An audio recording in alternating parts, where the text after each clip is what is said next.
Can you hear me now?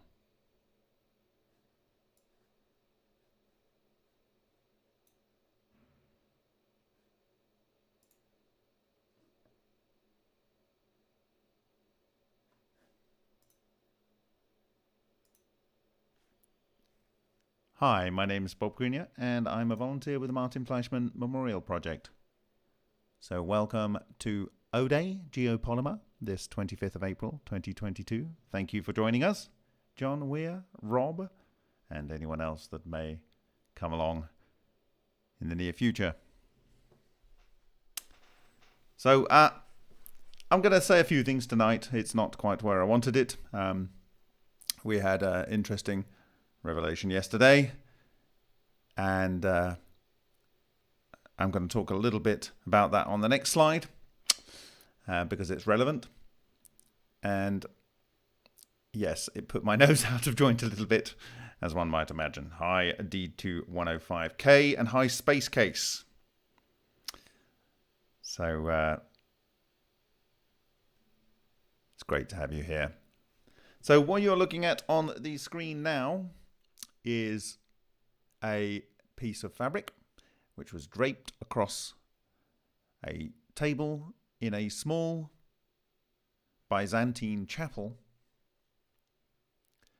on a very steep slope by a historical trading town of Amphissa. And in Amphissa, they found a hoard of coins from all over ancient Greece and also from Syria and Alexandria in North Africa. And I rather liked it because it had the wheel, and then it had sacred geometry, and it had a pyramid, and it's all going on in there. And also the kind of indication of little bricks in the area here. Hi, Isaac Patar. Nice to have you here. So, this sample here, this image, is from Lion 2, which I received early in 2018. It had failed the core, unlike Lion 1 and some of the subsequent lines that I have on my table. I hope that you can all get a chance to see a picture of Lion at some point, the author, and his family makes it possible for me to talk about his name and speak a bit more about his life. Lion was a long-term researcher in the cold fusion field, and it is precisely because he was willing to share with the MFMP his Lion reactors that this journey to O-Day began. And so O-Day evening happened on the 2nd of April this year, and he passed away on the 4th of April. So I'm very glad that he got to see that through that stage. And I asked previously if this particular image here, or this reactor, helped explain geopolymer casting techniques possibly used in ancient megalithic structures. And the reason is that we know that the Lion reactor never exceeded 1050 degrees centigrade, and that is below the melting point of copper and much below the melting point of copper oxides. Yet the fused quartz liner, like this piece I hold in my hand here with this rather cute little Evo mark on it there, this little one here, this normally melts in excess of 1700 degrees C, and that happened. And the alumina foam rather, that's aluminium oxide, also so-called melted. And that normally melts, I think, at about 2070 degrees. Offhand, I might be wrong. Regardless, both of those melting points are far, far in excess of the melting point of the copper or the Cantal wire, indeed, that was doing the heating. So typically the reactors have a piece of Cantal wire wrapped around, as you can see here, and that would melt at a lower temperature than either the fused quartz or the alumina block here. And in fact, aluminium is the third most common element in the crust. The second most common element in the crust is silicon, and oxides of silicon and aluminium use oxygen, and oxygen is the first most abundant element in the crust. So what we are looking at here on this slide are elements and oxides of those elements, rather the oxides of those elements, that really should not have melted, but they did. Moreover, the fused alumina reactor core vessel, or the ceramic, high temperature ceramic core tube, was actually scalloped in a number of different ways. You can see here these scallops here, and this large scallop and this large scallop. And since we know that there were these exotic vacuum object structures, these toroidal vortice type structures in there, I've argued that that explains that, and that may also explain the eating away of the material. And so, given the fact that this had deuterium in there, an isotope of hydrogen, it had nickel, it had obviously heat, and it had, I believe, because there was on the outside of this a 22 kilohertz ripple on the power supply, and inside there was wire, and there was this soft iron magnetic core. You had a concentric transformer, and this concentric transformer would therefore maybe have created higher frequency pulses based on the lower number of coils here and the high number of coils in the center, and that this AC ripple would have then caused what is called magnetostriction on the ferrite core. And what that would have done is created extremely high frequency sound by squeezing and releasing and squeezing and releasing and squeezing and releasing this ferrite core. So there would have been sound in the center of this device. It's something I've never really explained my insight on that before. And so sound could be a very critical component here. Now, the sort of temperatures we're talking about here are definitely the sort of temperatures that one might expect to see in a volcano. And we might want to find out what exactly the mainstream feeling is about a volcano, what that is. And so I'd just like to say here and now, thank you very much to Lion for his immense contribution to the field.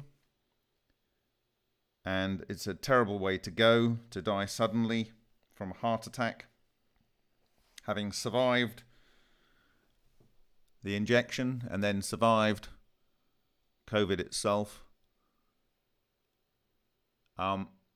It's a terrible way to go. And it is interesting to think what he was doing in the many years of his cold fusion research up to and before he started doing his line experiments in 2017. We're going to get a chance to see that. I will be going to the UK this weekend, and I will be going to the lockup on Monday afternoon. And thank you to all of the people that have reached out to help that happen. Do need a secure place to place these things. And I haven't settled on where that might be right now. Thank you to the people that have offered so far. But what this reactor showed is an extraordinary process going on. Now, there is potential chemical reactions. Certainly, copper can evolve and impregnate itself onto and partially into silicon dioxide.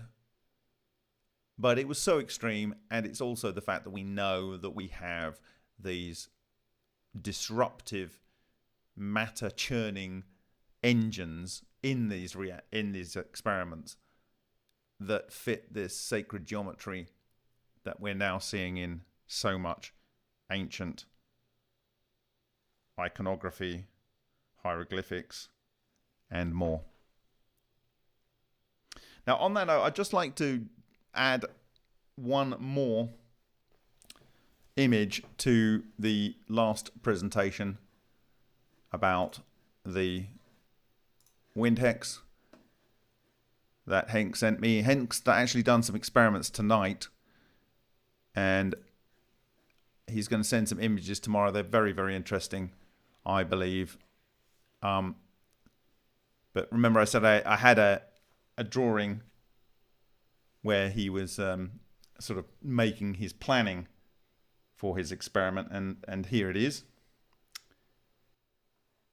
So he took the sacred geometry image with the wind hex and with the Sothic triangle on there, and he based his experiment by taking the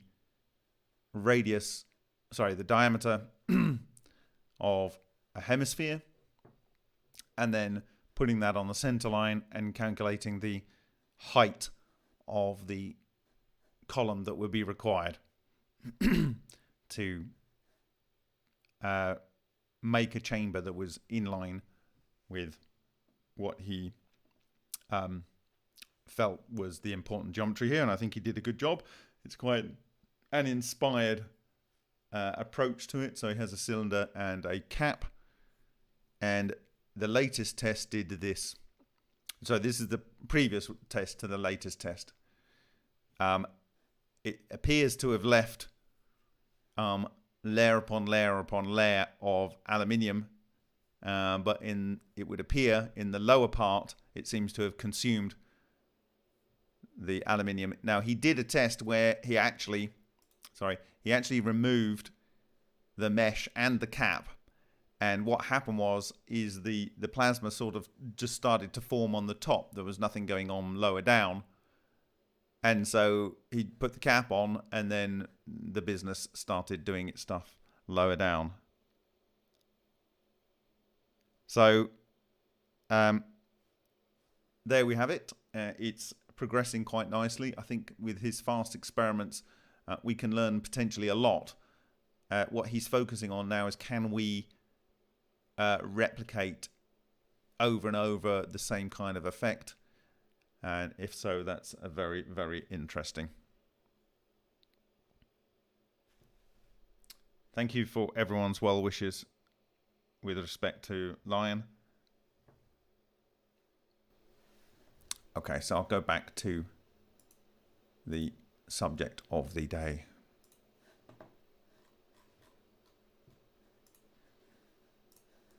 So what is a volcano? Well, you kind of intuitively know these things. You do it in your high school geography and things. Here it is on Wikipedia. A volcano is a rupture in the crust of a planetary mass object such as Earth that allows hot lava, volcanic ash and gases to escape from a magma chamber below the surface. On Earth, volcanoes are most often found where tectonic plates are diverging or converging, and most are found underwater. For example, a mid-ocean ridge, such as the Mid-Atlantic Ridge, has volcanoes caused by divergent tectonic plates, whereas the Pacific Ring of Fire has volcanoes caused by convergent tectonic plates. Volcanoes can also form where there is stretching and thinning of the crust's plates, such as in the East African Rift. So there we go. That's a little bit about volcanoes. Is there something else we can think about? Like, there's this assumption that there's just a tear. Well, okay, but why do they often extremely violently erupt? Well, Matsumoto actually discussed this in his book briefly. He said, another comment for geology is volcanoes. The eruption of volcanoes might be a process caused by electronuclear collapse, ENC. The eruption could be assumed as ENC explosion of underground water which is compressed and itonized by moving magma. So, you've got at temperatures at which there should be some plasmas in there. Certainly, you've got fluids moving around at high temperature. The temperatures are kind of like not orders of magnitude higher than was going on in the Lion reactor. And one can imagine that, particularly in the subduction zone, for instance, in the Pacific Ring of Fire, you might imagine that you would get water being taken down there. But the author has obtained no evidence for electronuclear collapse in volcanoes. Ed Lewis, and Ed Lewis for reference here, Ed Lewis was the researcher who worked with some of the early people in cold fusion, and he proposed to Matsumoto that it was ball lightning that was behind what he was witnessing, and I would agree. Lewis predicted that volcanoes, tornadoes, ball lightning and cold fusion are based on his same principle, or the same principle, common phenomena of plasmoids. Here it should be emphasized that the plasmoid is a different concept from the itonic cluster. The plasmoid could be formed by electrohydrodynamic mechanisms, but no nuclear reactions were proposed in the plasmoid. On the other hand, the itonic clusters are formed on more microscopic principle of electrons. Okay? So, my personal belief is, yes, electrohydrodynamics are involved. They produce this special structure, and they can lead to something like a structure that is ball lightning, which may or may not be itonic cluster based. And I think the important thing here is the eruption could be assumed as an electronuclear collapse explosion. So it's gone into a collapse and then it bursts out. It's kind of one of the ways I kind of describe how these water particles jump out of a Tibetan singing bowl. Okay? And, well, with the tests we did with Amasa gas on indium, we saw something that very, very much looked like an explosion and a volcano. I mean, they literally look like volcanoes. And what is Amasa gas? Well, it is something that we know acts and has the properties of some of the attributes, at least, of ball lightning. And it is made from water. And so if it goes in its neutral form as a cluster under the indium surface, or partially into the indium surface, and indium being a very heavy metal, if it then captures some of that indium and transmutes it, almost every element that it produces typically are lighter, and therefore it can produce a lot of them, and they have a larger atomic volume, and therefore they need to expand and explode. And, you know, it would appear, and what you're seeing here around this eruption are pure indium oxide crystals. Now, if we know that it appears that ball lightning produces oxides of silicon, oxides of calcium, oxides of iron. Oxygen's the most abundant element in the Earth's crust.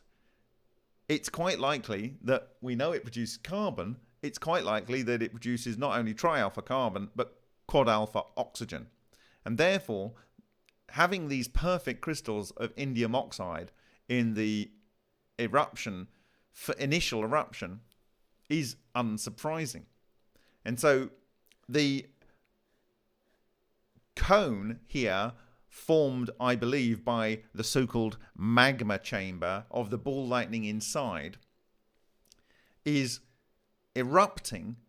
First, there's this energy flux that causes melting of the indium above the chamber, and either with oxygen that is synthesized or oxygen as it contacts the air, you get instantaneous formation of these indium oxide crystals. And following behind that is the eruption. And this eruption here is extremely morphologically similar to the eruption you see on the front cover here of Matsumoto's book. Okay, this one you see here. I'm going to show you the whole thing here, and I am going to bring this up in a very, very large image I have of it. And it is here. Is it? Where is it? Where's the PNG? There we go. So this is the structure here. And what we have been discussing is this particular eruption here. Okay. And there are others. This one, for instance. This one, for instance. Some of them are slightly out of focus, but it's like a whole volcanic chain here. This one here.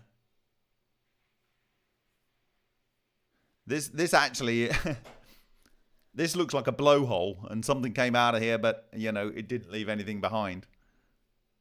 Okay. So there's some that are just like kind of fissures where not much actually erupted other than some indium and just the tail end of something. And then you've got another little blowhole here. And this might just be a large amount of gas was synthesized and it blew these kind of holes out. But this very much looks like an eruption. Okay, we've got some other volcanoes up here. And so Matsumoto's idea that water could be itonized and then an itonic cluster explodes and that is the eruption very neatly fits with HHO in the form of Amasa gas in this case, having a cluster that's like a ball lightning that goes into the indium. Now, bearing in mind that indium is basically spin matter, so it gets captured also into the spin vortex section of the ball lightning, and it is also mostly a beta isotope, so it wants to change. It wants to change. It has a desire to be involved in these reactions for a variety of reasons, and so that's partly why I chose it. And so what I'm going to do now is I'm going to bring up the elemental analysis of that, and you'll see where I'm going with this in a little while. You'll be glad to know. So I'm going to show you a whole bunch of analysis here. So this is the indium here, So this is another area on this affected indium. And what we see here is carbon, nitrogen, oxygen, sodium, magnesium, aluminium, silicon, sulfur, chlorine, potassium, calcium, titanium, iron, and zinc. Okay? Quite a spread spectrum of materials there. Lots of calcium. This is going to be important in our discussion later. Lots of calcium. Okay? So further down, these are just different sample points and the specifics of those sample points and the atom percent and so on. I will share these tables, and I must thank Alan Goldwater of Magic Sound for having the courage to purchase a SEM secondhand and get it fixed rather than buying a Tesla Model S for his wife. So that these tests could be done. Yeah. It's when you turn up and you realize you might be responsible for his wife not actually driving a Tesla. Anyway, so yeah, you can see a lot of elements here in multiple sites. Let's see if I've got another sample spot. So these are all of the detail on this. This is some other areas. There's some other zones here. What have we got here? We have carbon, nitrogen, oxygen, sodium, magnesium, aluminium, silicon, sulfur, chlorine, potassium, calcium, titanium, and iron. Lovely. Lovely. Look at it. There we go.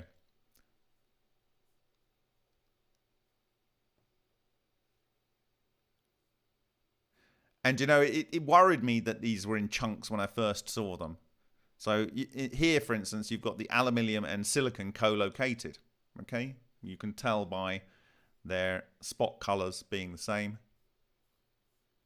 And oxygen's located with that as well. So the aluminium, silicon, and oxygen, these main components of the Earth's crust, and the blended elements that were blended by, in my view, the fractal toroidal structures in the Line 2 reactor. Here they are blended together. Okay. So there we go.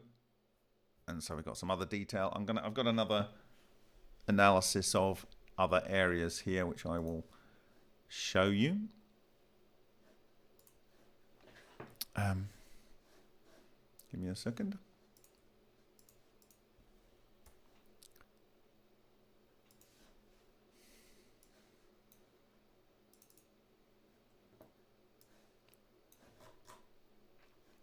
So in this one, it's more about the volcanic eruption areas, as I call them. Here, again, thank you to Alan Goldwater for having an SEM in the first place and for allowing me to do many, many scores of hours on it. So why this is looking black now is because it's a much lighter element than the indium below. Okay. And so we can see what this is. So this is 383. What are we looking at for 383? 383 here is the majority of the atoms are carbon, then oxygen, and then silicon. Okay. Now, if something is mostly carbon and oxygen, or carbon, nitrogen, and oxygen, people often make the mistake to think that that is organic. Well, organic things are made of carbon, oxygen, and carbon, nitrogen, oxygen. Okay? But not many things are made of carbon that are organic, are made of carbon, oxygen, and silicon. Okay, blended together, right? So let's have a look at different spots here. So this is another eruption area, and these are kind of volcanoes that kind of stopped when the surface was breached, as it were. Carbon, oxygen, sodium, magnesium, aluminium, silicon, chlorine, iron. I don't believe the tellurium. It might be a band overlap. This one here, 397, there's a little kind of clear eruption here, which implies a lighter element. Sorry, a heavier element, actually. So what have we got there? What is that one, actually? Oh, it's transparent. 397, 397. Okay, well, it's carbon and oxygen, basically. So you're able to see through that. So is it a bubble? It's kind of partially hollow. Don't know. 399. What have we got? 399. 399 is iron. Okay, and iron is in the center of the eruption. Okay, it's in the center of the eruption. This kind of spheroid that's in the center, and this is what Matsumoto says. There is iron in the center. So if you look at page 91 in his book,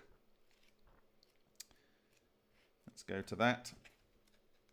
Page 91, and this was in his presentation that we recovered following the trip from his 1999 presentation to ICCF7. Here you can see that on the outside you get lighter elements like hydrogen, carbon and oxygen, and then in the center you get titanium and iron.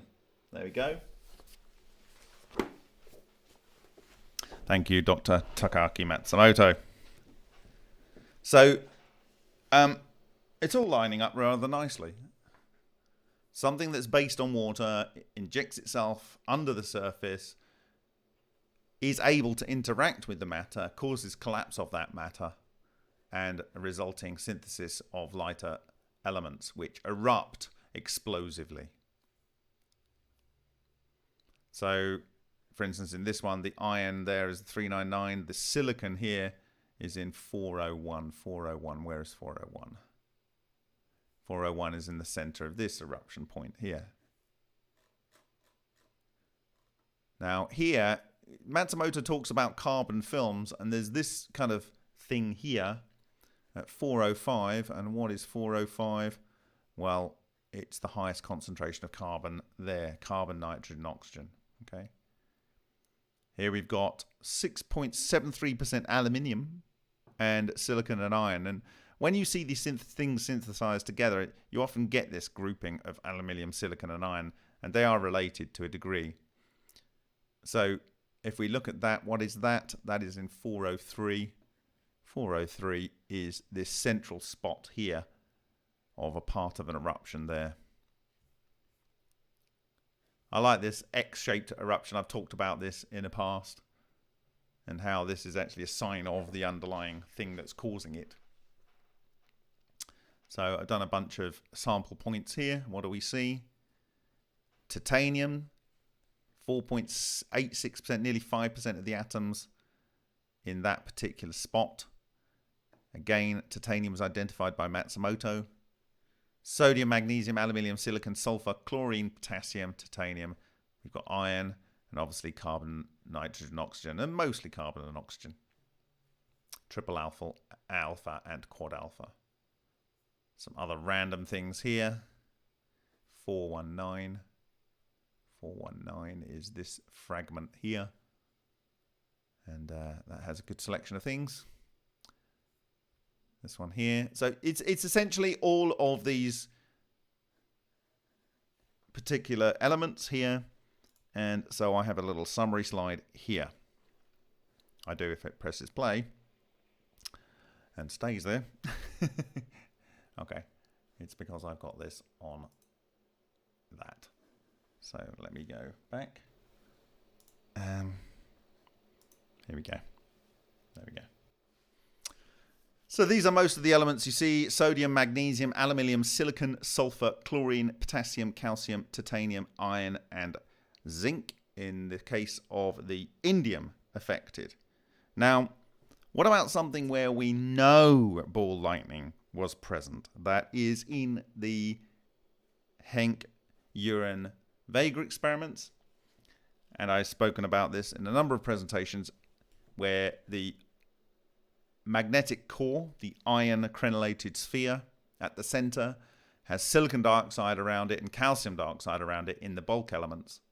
And that these are the spectral lines that do not appear in the air, that appear in the physical review letter first spectrum of ball lightning that was observed. So hi Ron Muckle, hi Fast Ed and Harry, hi Artifact, and hi DIY Projects with Sussex. Thank you for joining us. So yeah, but there is more detail to this. And I will show this on the next slide here, where I took a little sample area here of an area sample, and we get sodium, aluminium, silicon, sulfur, potassium, calcium, and iron. You can see how there's this swathe of carbon here.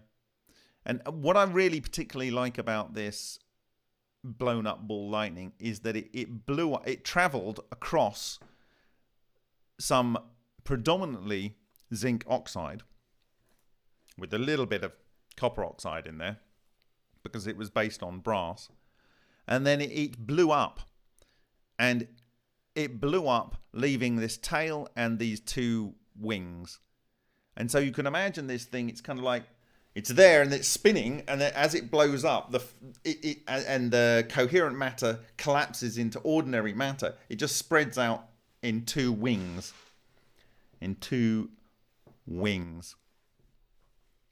And so the fact that you have carbon round here and carbon round here,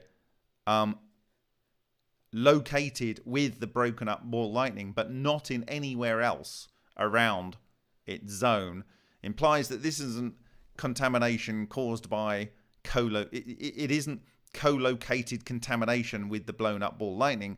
It is products of the ball lightning itself, and those products are principally these sodium, aluminium, silicon, sulfur, potassium, calcium, and iron. And along with the fact that all of these are oxides, then you have a vast proportion of the mass of the Earth's crust in this synthesized from hydrogen in air reaction with residual water in there. And obviously you've got hydrogen, oxygen, you've got potential to make water anyway, and copper and zinc. And you're getting these elements forming. So this is two areas. Now, so the idea of Matsumoto suggesting that the itonic cluster, this spherical ball, could form, capture material, and then blow up, causing the eruption, I think is so clearly personified in one which we witnessed here. And this, if I show, I've got the sacred geometry with the port coming out, and this is the sphere, and you can see within fairly close degree of freedom that the weak point on the sacred geometry, the bottom of the Sothic triangle where the eruption is coming out here, you have this plume of carbon mostly, and then these two kind of what look like discs, they are predominantly things like titanium and all of the other elements we've been referring to. Okay, so this ties in the concept intuited by Matsumoto, observed here, but we can't see the spherical magma chamber underneath. But we can get an idea that the elements that we're observing here are synthesized by a ball lightning-like structure because we see them all around here, okay? And we can see it violently explodes when it becomes incoherent. And so there's part of the material is something that's on the outside, and then the other part is potentially this plume that comes out from the center. Now, this is most of it coming out of the center that's synthesized, or is it coming from the outside, or is it a fractal structure? These are questions I have in my mind, but the question, can ball lightning be synthesized from water and air? Yes. Hydrogen and air? Yes, it would seem so. Can it take on other matter and transmute it? It would certainly seem so. And can it explode and or erupt, producing other material? It would seem so. And, you know, this is the core where the material is erupting. If I go, just if you bear with me, and I go and find another image of the Eastern Plateau, there is many, many examples where these kind of things are occurring. So just give me a second.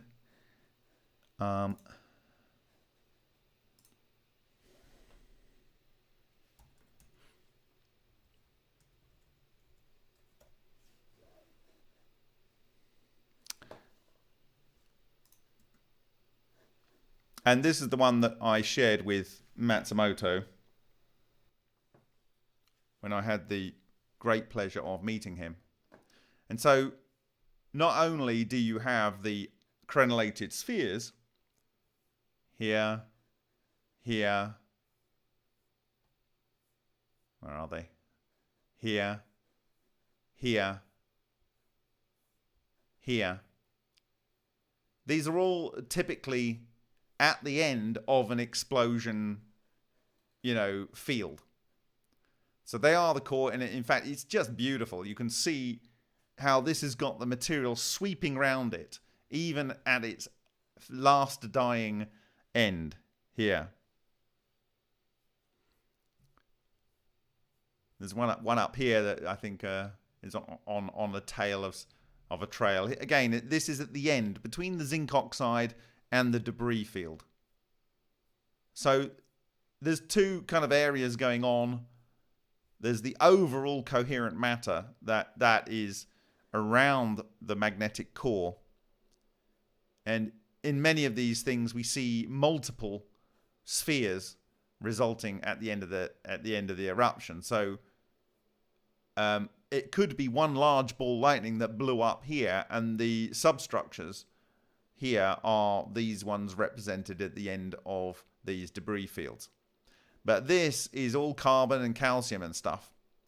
And in fact, it is this one here, which is the one of the, this is the first fractal toroid, and this is the iron sphere at the beginning and the vortical kind of tornado structure. This is the embodiment of what Matsumoto observed. And here in the same debris field, we've got a predominantly calcium or high ratio of calcium material, toroid of toroids. And that's as I saw it the first time. Okay, so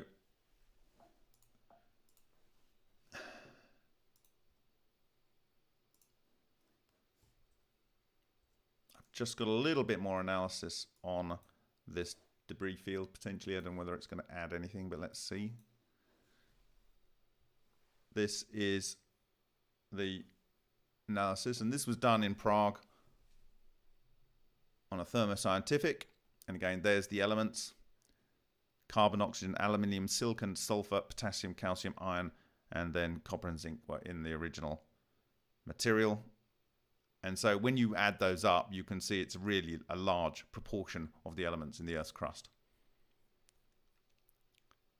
Here is a close-up on the part of the ball lightning that the core and the bit on the side, and here's the maps for the various elements there. I'll probably put those into a GIF map, into the GIF image, into the blog. Have we got any more of any use here? Oh yeah, here's that, the ball at the center there. I think that's mostly what's useful here. All right, no, here we go. So here, this is this torus that I was referring to, next to this sphere with the tornado coming off the back of it. So this is the torus of tori. And when we look at that, it has a 32.268 weight concentration of calcium. Okay? and almost zero zinc and no copper. It's basically calcium, carbon, and oxygen. Okay, and what does carbon and oxygen make? It makes carbon dioxide. What does calcium and oxygen make? It makes calcium oxide. Okay, if you take carbon dioxide and you put it with calcium oxide, what do you end up with? You end up with calcium carbonate. That, my friends, is limestone. That is limestone. This is limestone.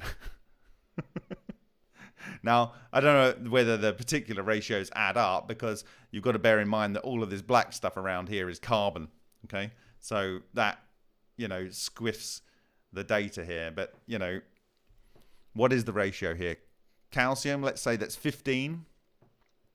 Ca, and then C, okay, and then O3. So O is practically, that's bordering on 60%, okay? And so by atom percent, okay? So this is 15. For this to be CaCO3, that would need to be roughly 60. And this would need to be roughly 15 again. So what I believe we've got here is calcium carbonate, okay, with a bit of extra carbon on top. Okay? And carbon is the most predominant thing that seems to come out of these systems. So there we go. This is making calcium carbonate, Acc limestone, certainly making calcium oxide, and, there we go. That becomes very important with our argument later on.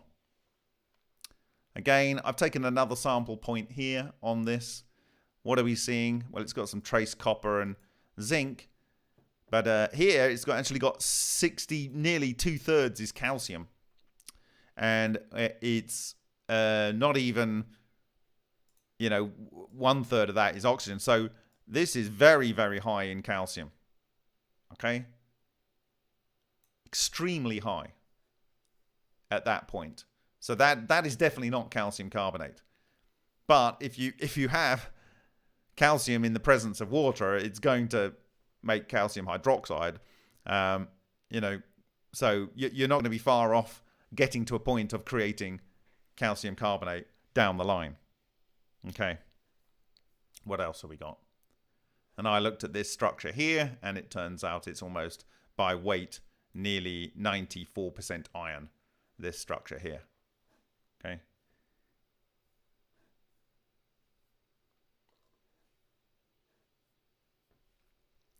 Anything else? I took a background area here. Has quite a lot of sodium in that debris field area there. Anything else? I took this chunk over here, and that's actually got phosphorus in it. Phosphorus came out of the ball lightning explosion.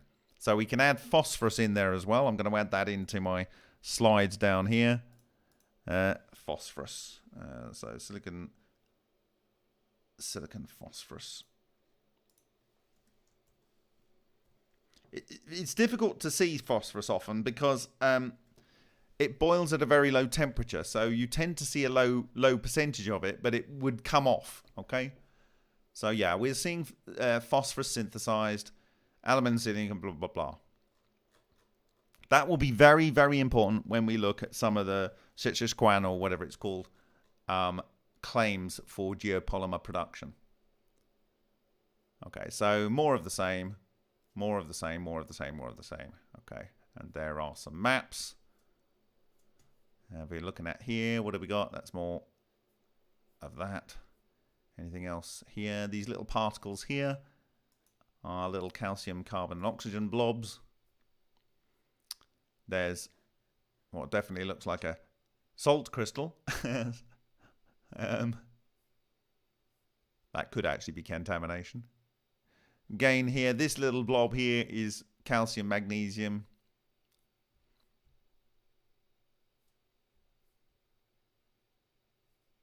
Okay.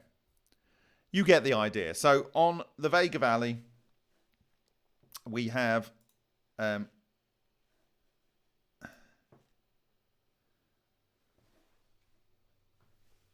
we have ball lightning blowing up, very specific one here, and analyzing that further, we see that it has the typical elements here, including, not in this particular area, but in other areas, phosphorus as well. And that not only can you get the explosion from surrounding it, from inside the hollow core, you can get material coming out as well. Okay, erupting. And I argue that this is the kind of thing that's going on. Now, we then have the process of cavitation, because cavitation goes on in ultrasound systems and sound systems with water.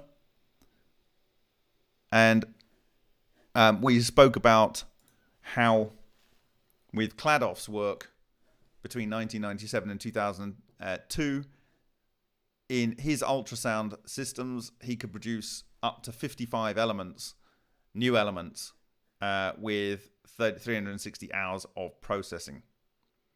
And he says that a large proportion of them are magic numbers of nucleons, 22 elements. And these are the sort of, elements that you might expect, like calcium and so forth. Amasa in 2007 also was able to synthesize a range of elements like magnesium, calcium, aluminium, sodium, potassium, etc. in water with 100 hours of vibration. And without going into it, because it will be laboring the point, the indium that was exposed to cavitation also produced the selection of elements in a exploded structure on the indium, which also was in this sort of birdie shape. Okay, so I'll just move on from that, but I've shown this data before and I'll include it in the blog later. Now, why are you saying to yourself, why is it going about on and on about what goes on in a volcano, and that it could be synthesizing elements? Why is that important? Well, I had some time when we couldn't see Matsumoto, and so one of the fillings that we felt we should do to understand this process more was to see a thermal spa, to understand about it. And we went to this particular thermal spa here. And what are the elements that are in the water here? Now, why am I interested in that? Well, the water coming out of the ground into this hot spring, it might have been hotter, but obviously they didn't want to cook the customers. So typically it was coming out at about 39, 40, 41 degrees centigrade. Okay, those are the baths. Clearly, that water had a selection of elements in it. Whatever those elements were, the important thing is that they were saturated to a certain level from capture underground. And I'm arguing that potentially they're not just material that was pushed underground through subduction. They might actually be synthesized elements. It actually doesn't matter whether they're synthesized or subduction. It doesn't matter. They probably all were synthesized initially. In fact, they were synthesized initially. You can argue about how. But it's super saturated up to the capacity of water at that particular temperature. Let's call it 40 degrees centigrade. And when it comes out, when it's running down cooler rocks, the level of saturation capability of the water as it cools drops. And so it starts depositing out material. And by the look of it, when I was sitting there, I said to Sho, I said, look, it looks obviously like limestone. And it looks like it's been coloured by iron and, say, manganese in there. And I would imagine that there are some salts of, say, potassium and sodium in here as well. And I tasted the water, and it did taste a little bit salty at that point. But what was fascinating is that the accretions would accrete on almost anything. In fact, there was wooden tree trunks in there as part of, the layout of the baths. And they had limestone accretions on them. So it wasn't just stone. The stone obviously is more thermally conductive or whatever, and that had a basically complete layer of it, and also it had these very specific kind of cupped areas where the water would lap and it would come up and come down. The accretions there were incredibly hard. Incredibly hard. I would say just as hard, if not harder, than the marble, the fine marble that I have from Vietnam that I've showed you before. Not looking so beautiful, white and pure, but extremely hard. And so, and very, very smooth. Hard and smooth. Okay, so what is the chemical makeup of that material? Well, I said, can you find out anywhere that shows the chemical makeup of that? So whilst I was sleeping one day, he found it. And here it is, the hot spring composition table at the spring, which is, I'm probably going to say this completely wrong. It's Hoi Hai Kyo hot spring. And it has, okay, so I said it might be a little bit salty. Now, the thing is, like, if you have things, whether they're underground naturally, they've been pushed under there by, subduction, or they're synthesized under there, there are certain things that dissolve, and there are certain things that don't. I imagine that aluminium oxide is not very good at dissolving. I imagine that silicon dioxide is not very good at dissolving. Having said that, they do grow silicon dioxide crystals, quartz crystals, in Japan. You can go and look at these videos online for use in, oscillators and so forth. And they do have high temperature steam, I think, and silicon in there, and chunks, and then that grows on a seed crystal. So it's not that it's not impossible, but I think the temperatures and pressures maybe are a little bit more intense. But when we look at this, we've got a total here of total anions of 1,512.3 and a total cations of 678.2. Okay, so for chloride here, it's 429.3.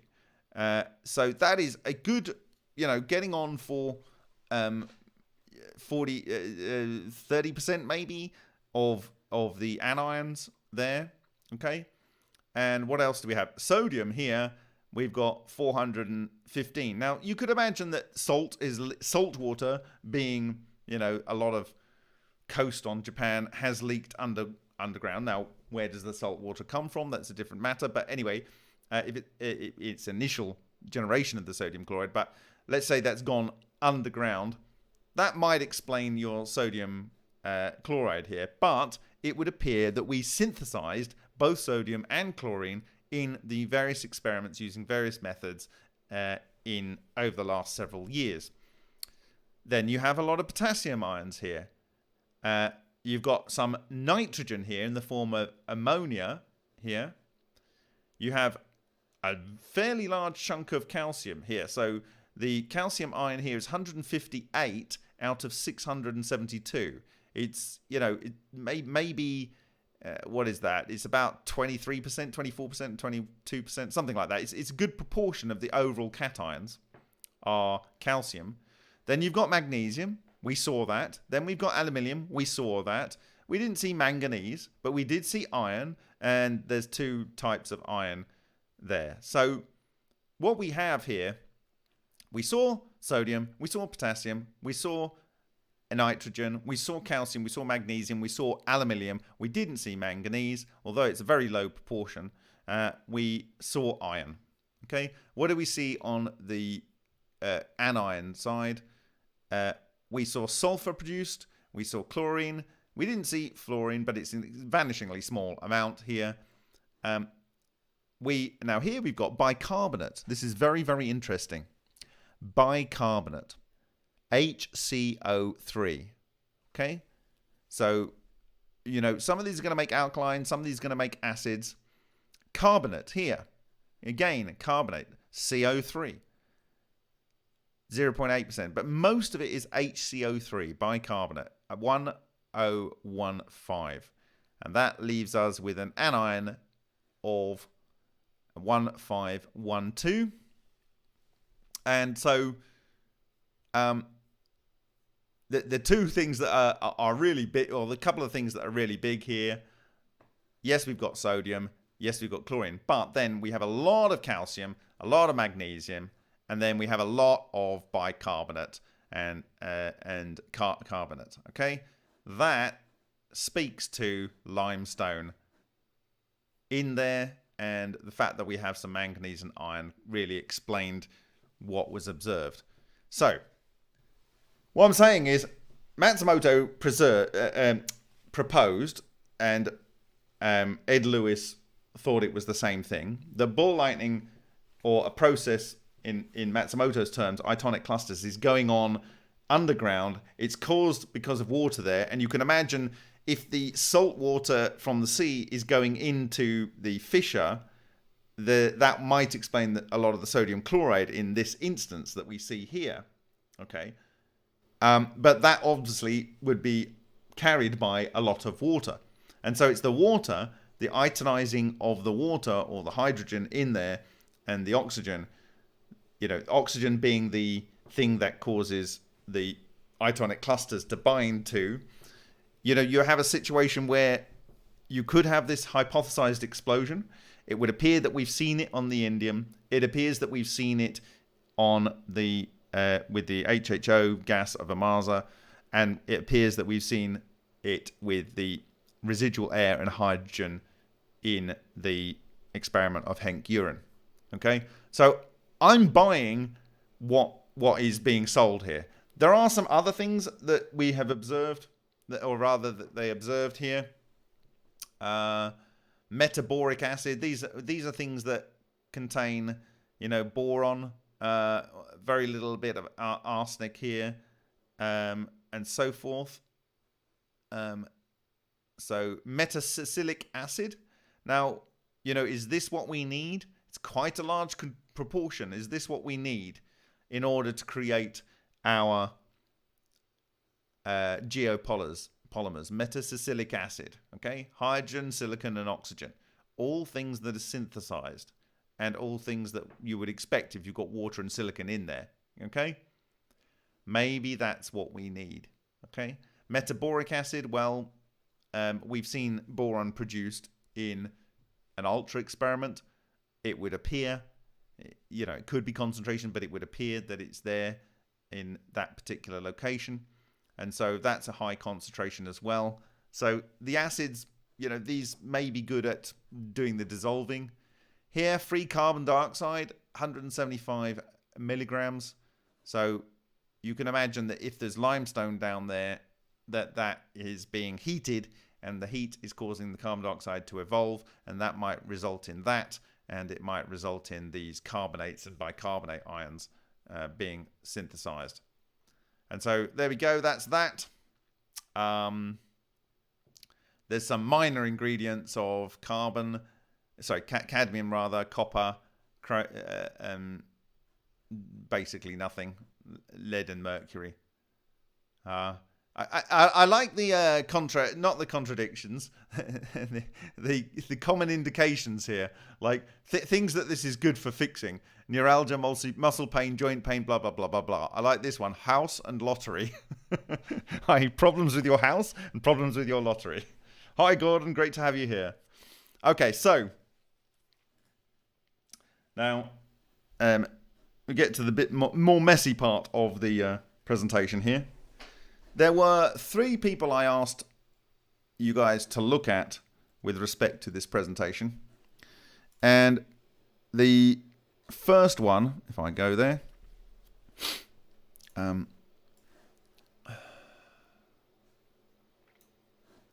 going to sneeze in a minute.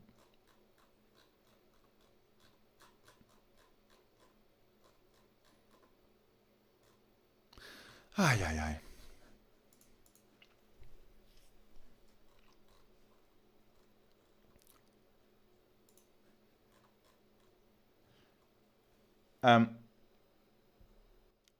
The first one here was this Russian guy, Andrei Viryanov, and he did a study, I think in 2012, maybe 2010, something like that, in Sacsayhuaman. I can't really say that properly.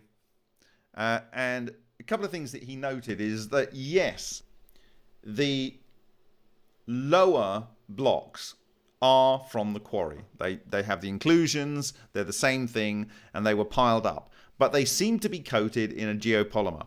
And one of the indications he gave is a typical test that my father taught me for finding a hole in a wall, which is you just tap the plaster on the front until it sounds a bit like a drum or hollow. And he did those tests there, and you can clearly hear it on the video.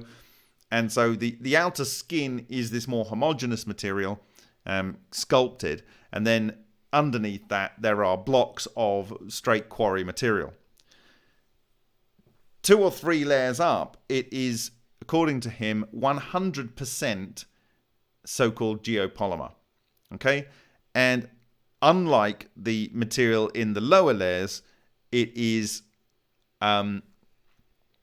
it doesn't have any of these inclusions, these kind of fracture lines, these kind of shells or whatever in there, but it is chemically identical to the quarry stone.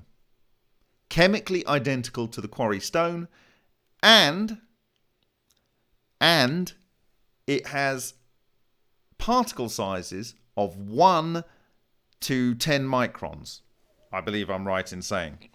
And if that is the case, then 1 to 10 microns, as I showed you on Sunday, is the typical size that these kind of Windhex type devices will produce. So you have a technology that is required to take a source material and convert it into particles that are 1 to 10 microns, let's say. And of course, that's the average. You will get particles at either side, but predominantly. That is able to smash up things so that it is very homogeneous. That is exactly what the air grinder people claim. It produces very homogeneous, free-flowing material. And so, you know, that very much closely lines up. Now, the other thing that I asked people to look at was this Dr. Heinrich Kusch. I won't go into that too much, but these are there's a couple of aspects here. There are these torus-shaped structures that they found in Austria. They're underground. They're not for storage. They're not for burial. They were described, I think, by a monk as energy amplifier systems. And the top and the inside of the torus is filled with silicon dioxide, which, as we know, will resonate with frequencies and convert electromagnetic frequencies into vibration and vice versa. Okay, so it's unsurprising that one might think that that is some sort of energy system. Very briefly, the surface of one of the oldest, and he's claiming that these tunnels, even the most beautiful tunnel, are of the order of around 12,000 years old. Around 12,000 years old. And what they did is they took some samples from the wall and found that, well, firstly, they did some laser scanning and found it had very high precision, and that it basically wasn't wide enough to practically swing an axe, okay? But what they found when they looked at the under analysis is they found what appears to be fully vitrified material. Now, there was something I was going to include today, which I'm going to put in a separate presentation all by itself, which could partially explain this. But we do know, for instance, that HHO will produce glassy type material. And I have an image which I'd like to show you, which is basalt, which was exposed last year to Amasa gas. And I haven't got it ready for you today, but I will put it into the blog. But it basically comes out as glass. Okay?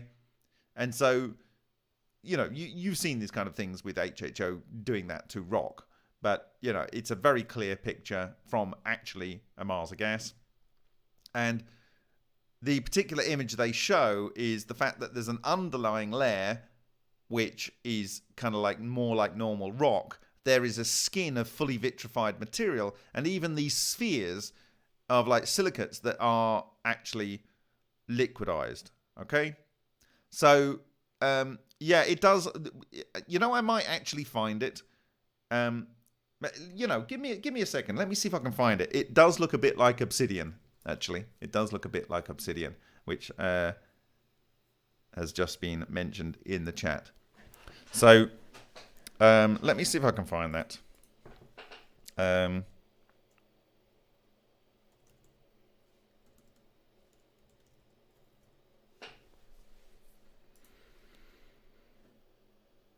Okay, that wasn't hard.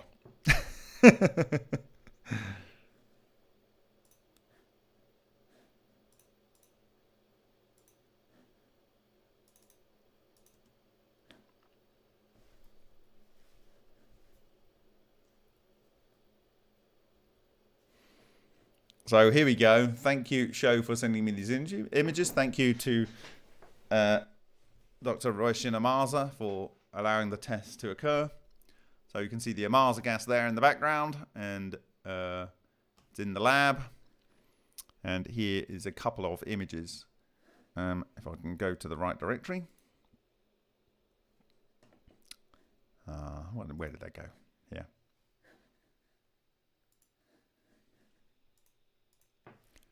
There we go. It looks a bit like a piece of black glass, doesn't it? So that is Amaza gas on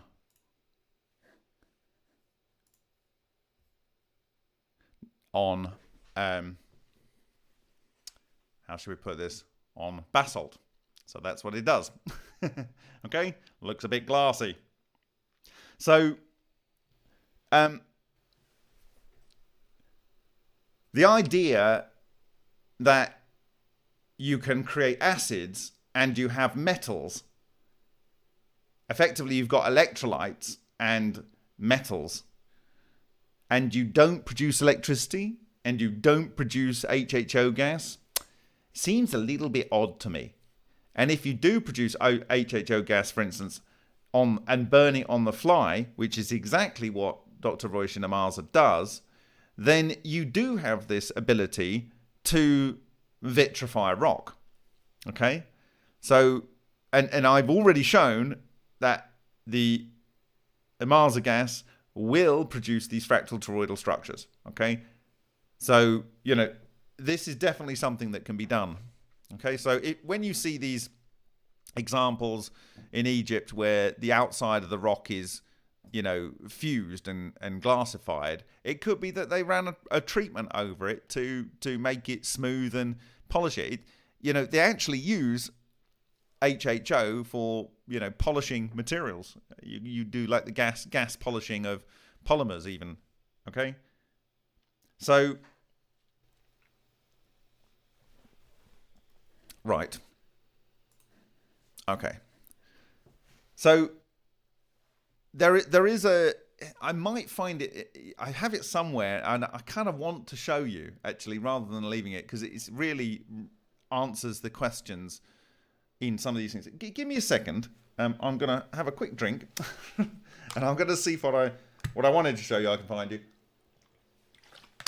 If not, we'll move on and leave it for another day.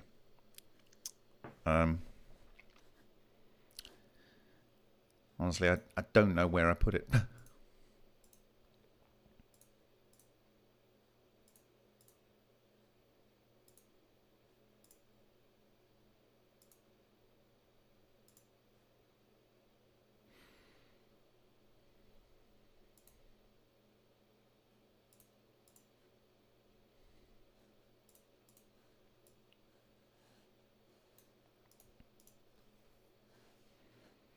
It's not there. Like I say, I'm not going to waste too much time on this.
So volcano caused those tunnels? No, I think they were man-made.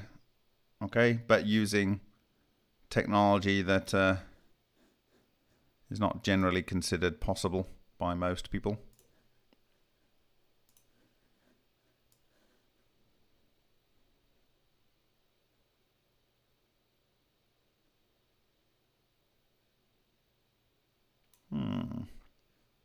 Yeah, not having a lot of luck here. Maybe I'll find it before the end by accident. Okay, I'm going to move on. So there is something I want to discuss here, and it's relative to the wind hex, but less relevant. It's more about processing the surface structure rather than building the bulk of it. And I think it would adequately explain some things like the soft carving. Now, the last one is this chap here. And I need to get his name, so just to give him full credit, because we're going to talk about him a little bit in the near future. So he's Professor Joseph Davidovits, and apparently he's like a very senior person in the field of geopolymer. I don't know. I'm not an expert in these things. I'm just sharing my perspective on it. Okay. Alrighty.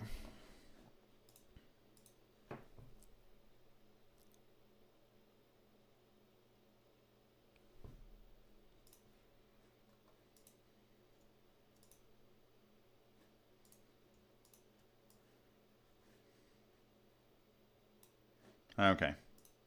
So, with regard to Professor Davidovits, if you look through the presentation, which I did, he shows this SEM study of a sample taken from the Pumapunku Grey andesite monument, and it shows the presence of biological organic matter binder.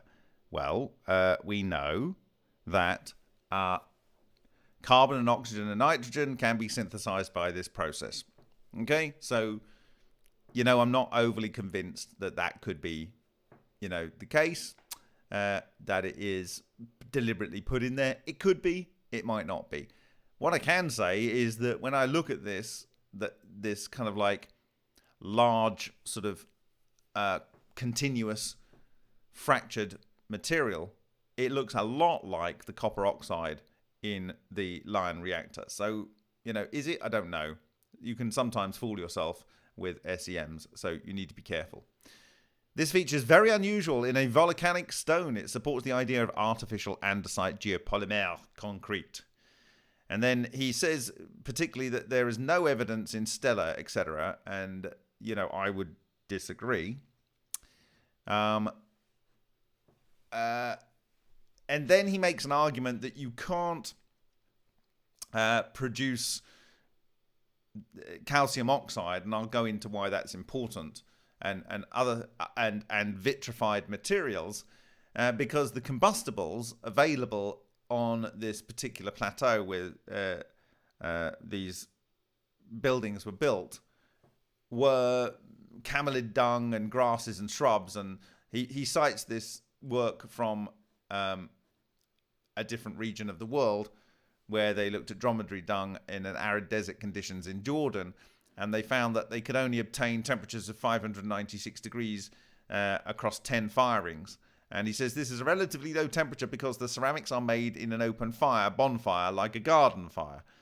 And so, okay, so he's saying that it's a low temperature, but, you know, the argument, he then goes on to make an argument that they're requiring caustic soda, sodium hydroxide, and they're requiring, you know, guano, and these are coming from quite some distance away. Well, why don't you just go and get some wood trees? Okay. And once you've got your powdered material, process that using things that burn at a higher temperature, or create HHO. And the HHO would then be able to do exactly what we did with Slobodan Stankovic with limestone in Switzerland some time ago now. And it produced calcium oxide. It produced calcium oxide from calcium carbonate. Okay?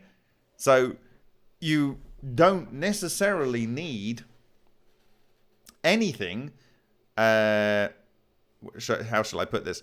You don't actually need anything to particularly burn, but you could take the sodium hydroxide here, water, and some metal plates and create some batteries and use the batteries to produce HHO and use the HHO to process some of the calcium carbonate.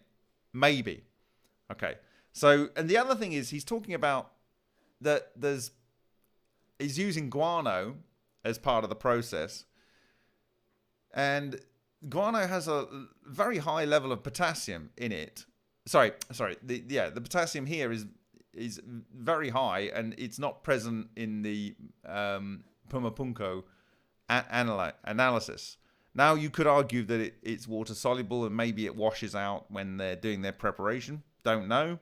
They then go on about that they have several elements: phosphorus, calcium, and potassium, and there's another element which is analyzed by the team, namely an amount of phytholysis, silicon dioxide, plant silica, according to the authors. Anyway, the point being is that all of these elements are something that gets synthesized by ball lightning, by HHO, and they're present. So, I'm not buying this. One thing he doesn't touch is the magnetic component of, for instance, the Pumapunku H box, which we discussed before. And given what we know now,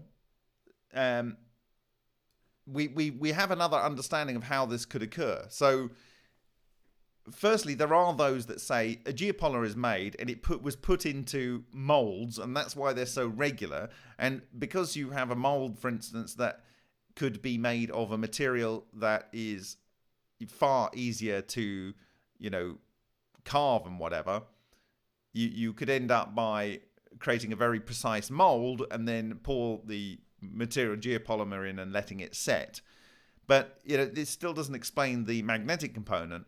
But if you ran it through something like a wind hex, well, according to Air Grinder, it does magnetize magnetic material. And if that was then aligning itself because it is magnetized in the geopolymer when it sets, and the geopolymer then, is setting in a location where it's maybe oriented to north or south, you could have magnetic domains within that material. Okay?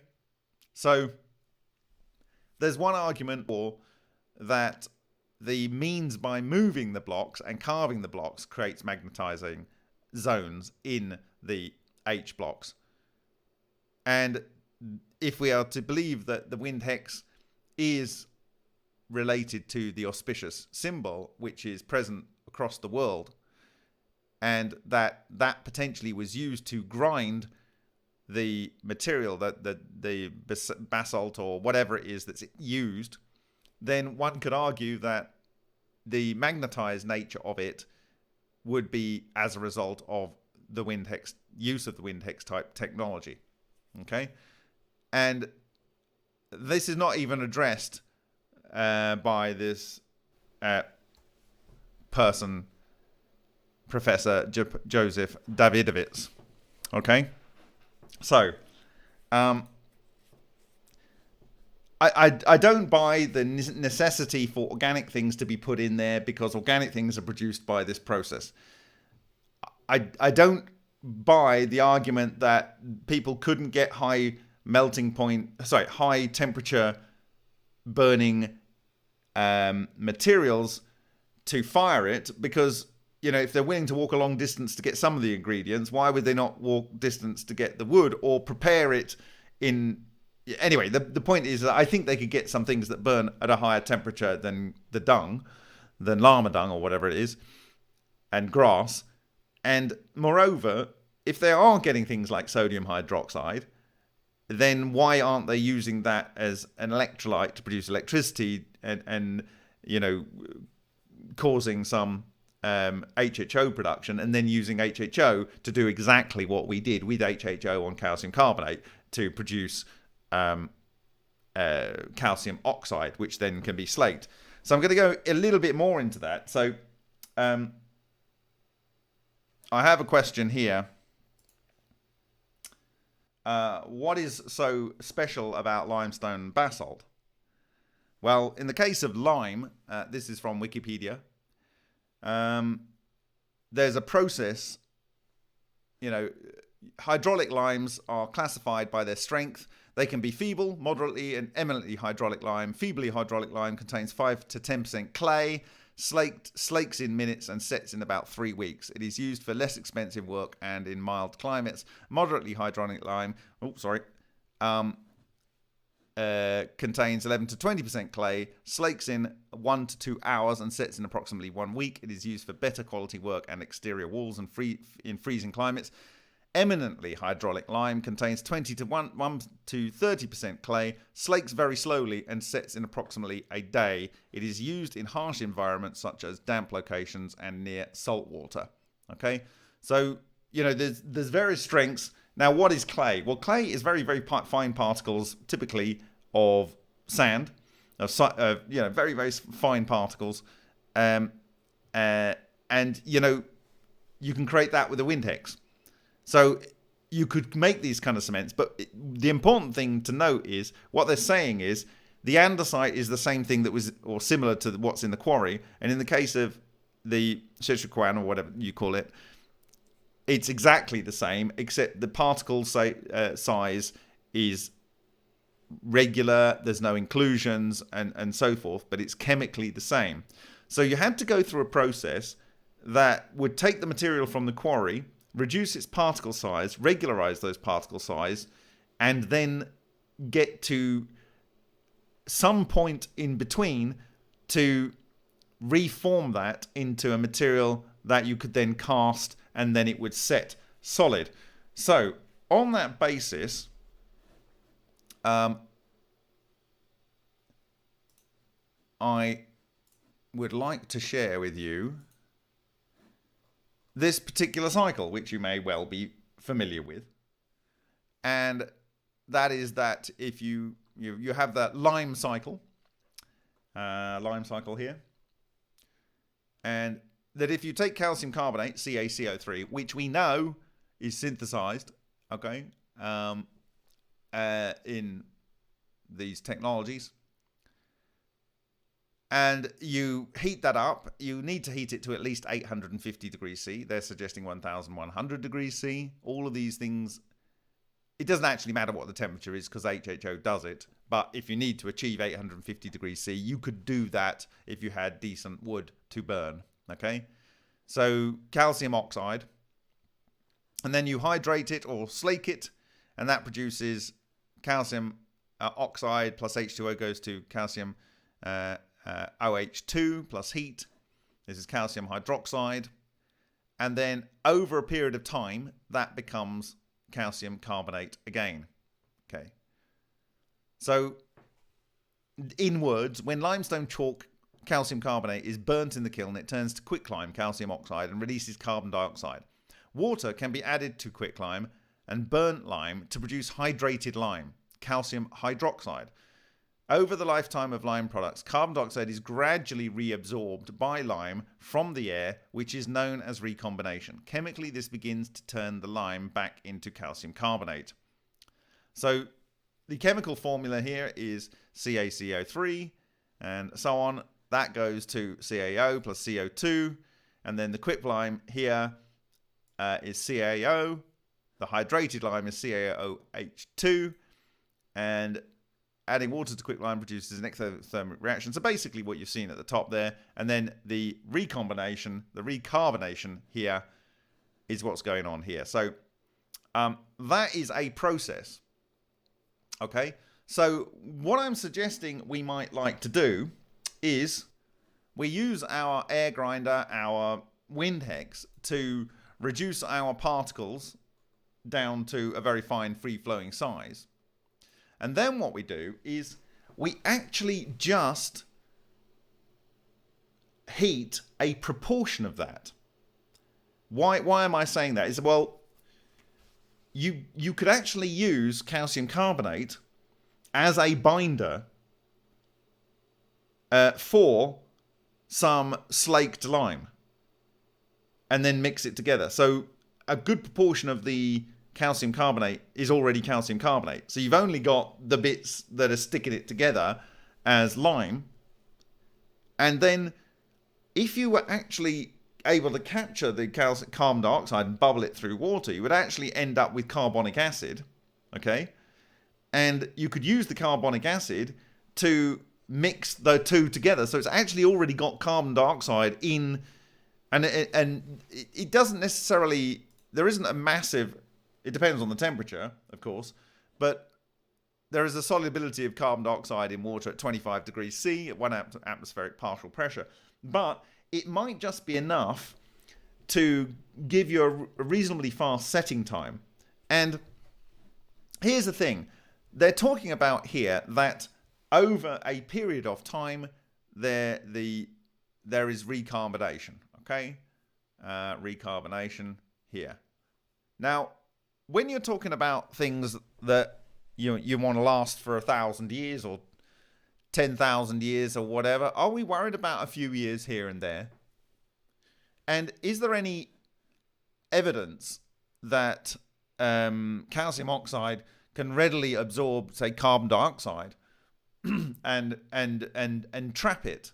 Well, it's actually what they're doing with basalts for permanent storage of carbon dioxide in Iceland. So what scientists have shown here, and this is on the 20th of March 2020 here, is that the mineral carbonation can permanently capture and store carbon quickly enough and safely enough to rise to the challenge of climate change, is what they're arguing. So this is a particular factory here in, probably a geothermal plant here in Iceland. In fact, I think I've been to that one when I was quite some time ago. Iceland's I'm going to say this wrong, geothermal power station above is the third largest geothermal power station in the world and the site of ongoing mineral carbonation experiments. In carbon storage experiments tied to geothermal power plants in Iceland, 90% of injected carbon dioxide, CO2, transformed into minerals in just 2 years. It transformed into minerals in just 2 years. Standard carbon storage methods can take thousands of years to do the same. We are basing our methods on this natural process, which is part of the big carbon cycle, where all carbon on Earth derives from and ends up in rocks. I don't think so, but anyway, it's a nice idea, said one of the lead researchers. She is the head of the CO2 mineral storage at CarbFix. By mineralizing, we are permanently getting rid of the CO2. We can walk away from it. We don't have to monitor it for the next decades or so. The permanent storage is the key here. Fast and forever. The Intergovernmental Panel, blah, blah, blah, have said we're all going to die very soon and we must do something to lock away plant food. Blah, blah, blah, blah, blah, blah, blah, blah. Right. That's not quite what it says. I'm paraphrasing. That carbon eventually seeps into small rock pores, dissolves in groundwater, producing carbonic acid, and reacts with the rock to become carbonate minerals, trapping the carbon for good. However, this method alone can't store a large enough volume of carbon or mineralize it fast enough to meet the carbon storage demand. It can take thousands of years from start to finish for all of the carbon to mineralize, and at any point, a shift in the rocks can cause some carbon to escape. Climate researchers have long recognized that highly reactive basaltic rocks could be a solution to the carbon storage problem. In addition to being common around the world, basalts contain high concentrations of calcium and magnesium ions that chemically react with CO2 to make calcite, dolomite, and magnesite. Moreover, dissolving the CO2 in water above ground and then injecting it into subsurface basalt bypasses the slower and less secure stages of conventional carbon storage. Geothermal power stations which sit atop basalt-rich volcano deposits were a natural site for the new method's first field tests. Since 2012, the Carbfix project has partnered with Iceland's power station to capture CO2 released when drawing up hot water from the ground. The team dissolves CO2 in wastewater and injects it hundreds of meters deep into the basaltic ground. The team reduced the risk of induced seismicity by carefully surveying injection sites and adjusting injection rates as needed. Blah, blah, blah. The team found that over 90% of the ejected CO2 had been converted into minerals within 2 years of injection. We have demonstrated a very rapid mineralization of the injected gases, she said, but also the way we inject is that we dissolve the CO2 in water prior to blah, blah, blah, blah, blah. Okay. So, what I'm kind of suggesting is this. You have a method of grinding your basalt or your limestone, okay? You take a proportion of that, not all of it. You take a proportion of that and you heat that up. In the case of basalt, you might not need to, according to this article. In the case of limestone, you need to make some calcium oxide. Then you potentially, when you are producing that calcium oxide, potentially you can use the evolved carbon dioxide to create carbonic acid, like they are doing in this sequestration program in Iceland. You then add that to your existing proportion, X, you got 1, you minus X of that calcium carbonate, and you turn that into calcium oxide, and then the carbon, part of the carbon that's evolved, you dissolve in water. It's not going to take it all. And then you mix the two together with the carbonic acid, water, and that is your basic structure, which you form your blocks of. Something similar with the basaltic rocks. And then you wait before you do your next layer. Maybe it's not done in a hurry. They're saying it takes about 2 years.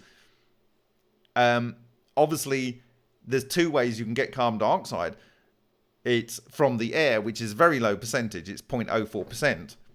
Or you can deliberately add the carbon dioxide that you had in the calcium carbonate.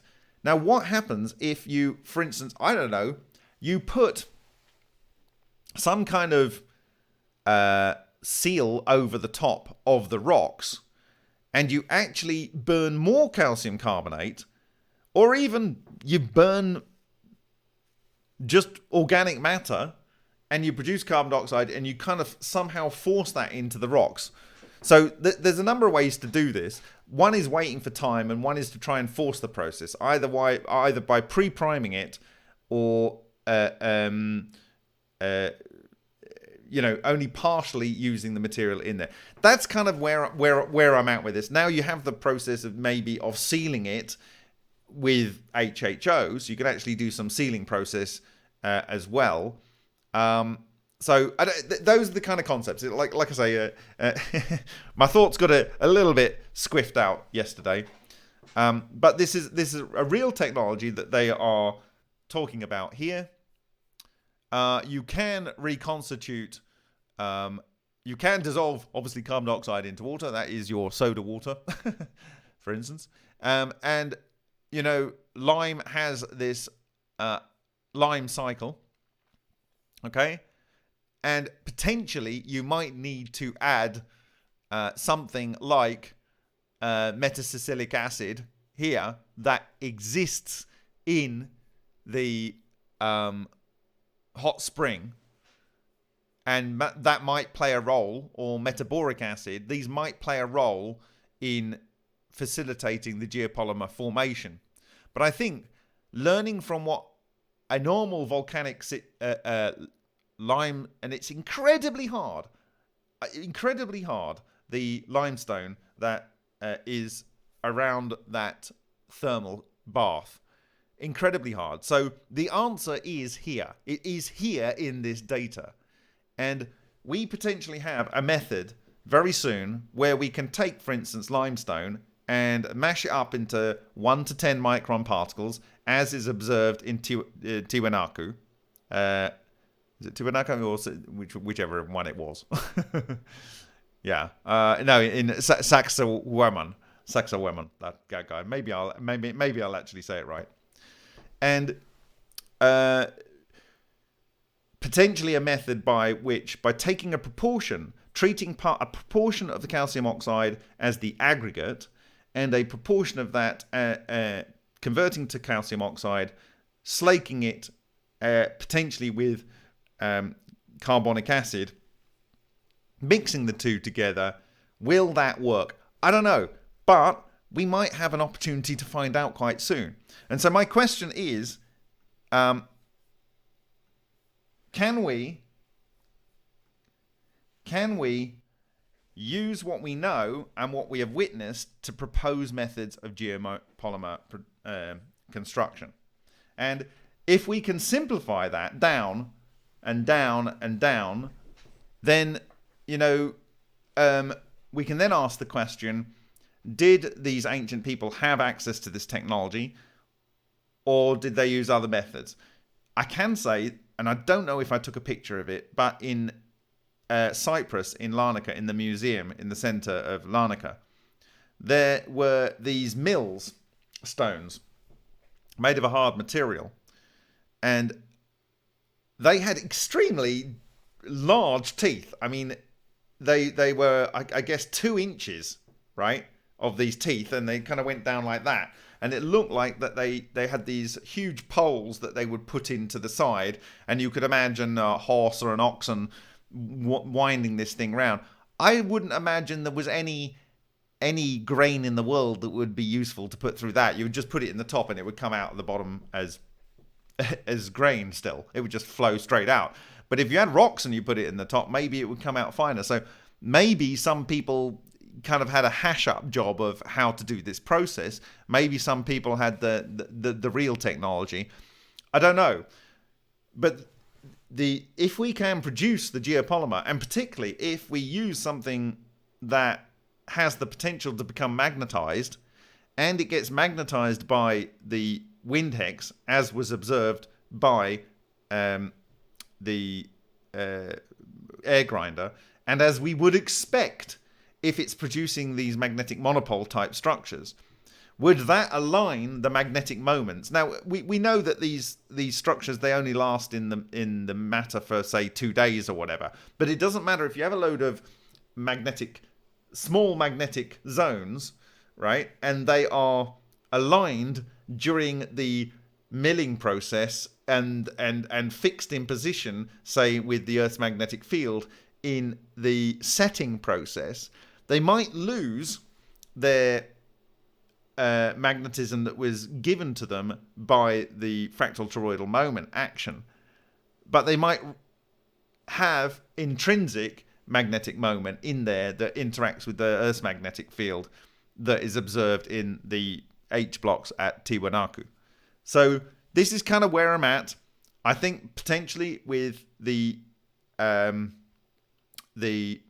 tests of Tony Giboni, Rob coming up, we may find that we can take some chalk and we can smash it up, complete with the shells, and make it a nice homogeneous mix, bake a bit of it, put it together, maybe add some what is a metasilicate or whatever it is, metasalicylate acid, or something similar that is in that thermal spring, and end up with a extremely hard limestone geopolymer, and something similar process, you know, as I've described with things like basalt, based on the fact that actually they are specifically saying and using this technology in Iceland, literally taking the carbon dioxide out of the material and or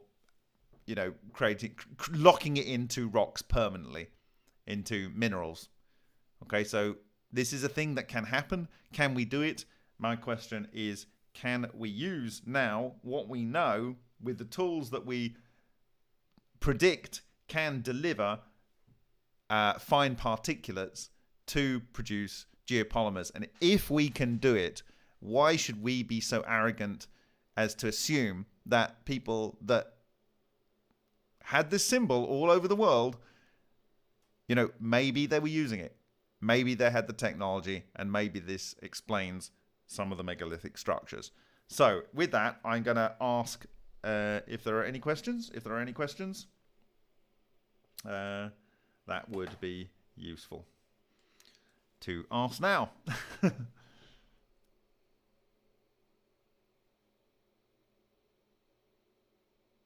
Okay, so WP for Truth is saying that high current is all I need. Oh, he's talking about his thing, I guess. Terran Earth is saying Pantone used EVOs to magnetize glass rod in his reactor. Yes, I imagine that's exactly the same kind of thing going on. Could you run a wind hex with multiple bellows? I've actually considered that, Rob. I was thinking about that. Certainly, you can. Certainly, the old Victorian church organ that I grew up next to and singing with from the age of 5 had a large set of bellows. I mean, it was comically large. I mean, it was about half the size of this room. Now, maybe a third the size of this room that I'm in now. And it could be operated by one man, and it would produce wonderful sound. So, maybe it could be produced by bellows, and the bellows could be made, to operate with leather, wood, and piping. And there we go. If you could do it with that, it would be absolutely phenomenal. And you could pass the air through a fire and raise its temperature. So just that alone, we could get to a very simple system that may be able to do this work that we're talking about. And it might actually be a lot cheaper to produce hand-powered bellows than to buy expensive air compressors.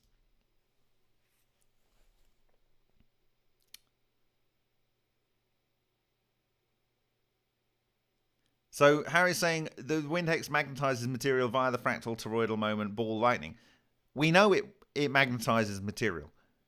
We know that in Rooitzkeff's experiments, thing that was using water to initiate through an exploding wire, ball lightning, also produced the magnetization or changing magnetic state of iron 57. And so we also understand from Shishkin and others that also from Rooitzkeff rather, that the clusters that came out of the Chernobyl reactor bound to the paramagnetic oxygen in the air above the reactor and caused these weird glows that were witnessed by thousands because the spectral lines were changed, because the electrons adopt a different position. And we also know that the aluminium that I have, from John Hutchison, is freakishly hard inside and took an extremely long time to cut. And so it may be that when these things are put into position, they in a geopolymer, they actually force crystallization in a way that makes it very, very robust. And I'm reminded of the tests of Xu Wanzhou during three-body alignments, where he crystallized material under the three-body alignment influence, and it produced linear crystals, whereas outside it just produced a normal random array. It could be that the extra, charge clusters bound into the material end up with intense and strong structures being formed.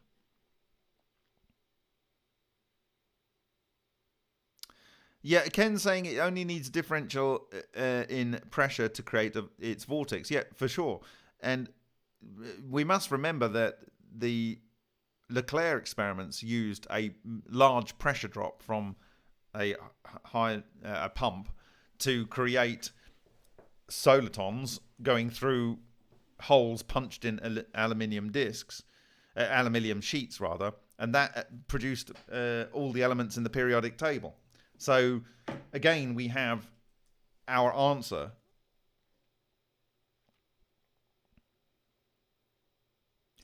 So Mescal is saying that Davidovitz shows different bonding angles on the lab-made stuff compared to the natural granite. Okay. In the silicon bond angles. Well, this could be related to, maybe the way that the material is ground. That might account for what is observed. Like I say, maybe he's addressed the magnetic component of the H blocks, but I don't think he has. Not in what I've seen, and I've even seen 2 videos of him, to be fair. WP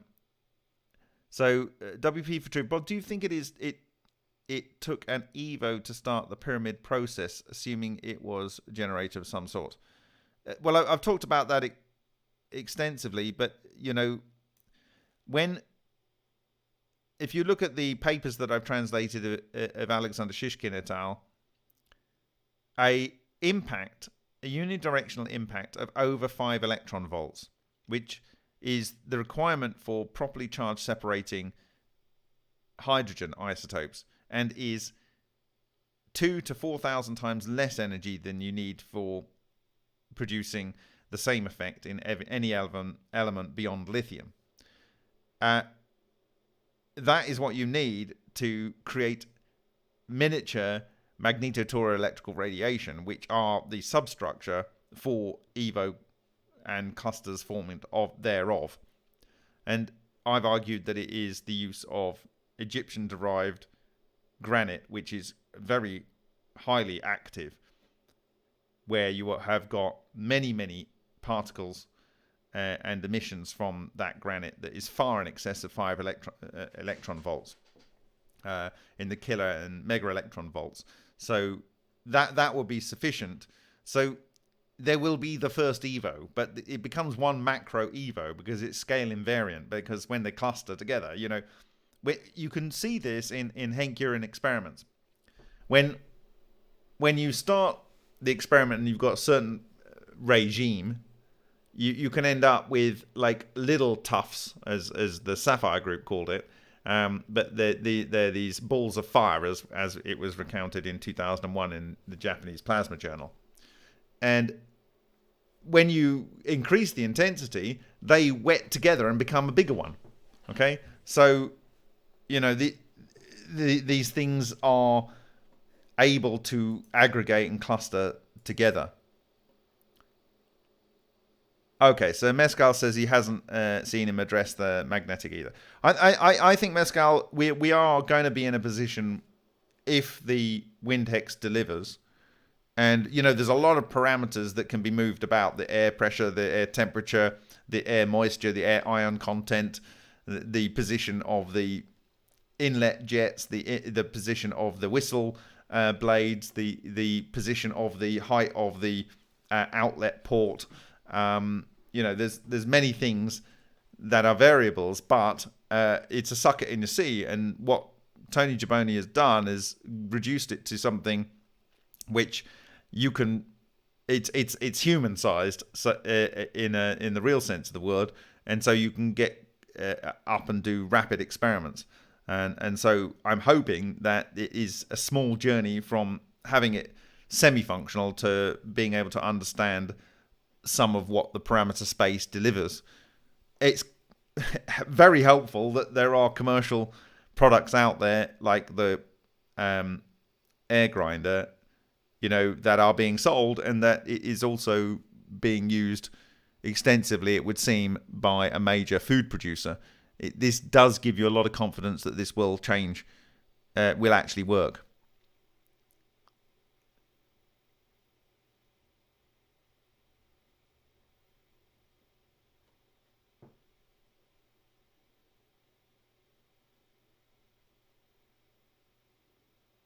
Building it is the easy part. Making it work might be easier or harder. I don't know yet. All right. Well, of course, yes.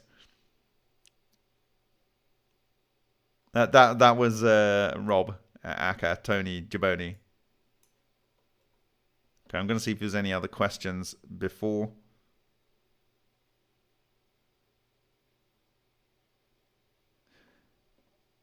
Simon Claret's talking about quasi energy. They cut holes in bedrock with fusion.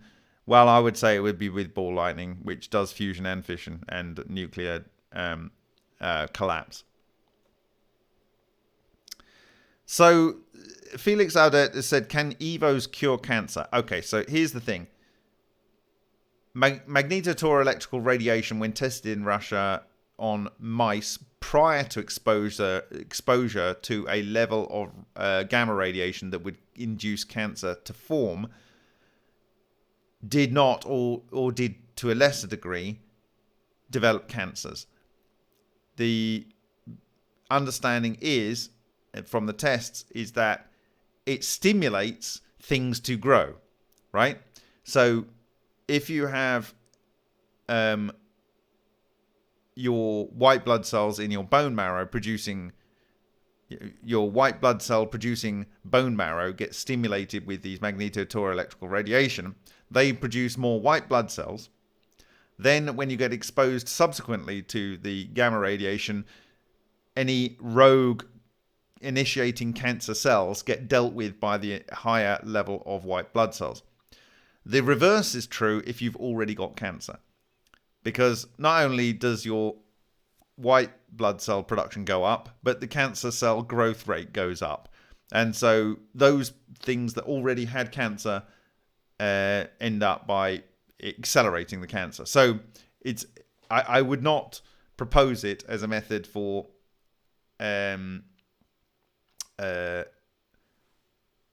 dealing with cancer if you've already got it.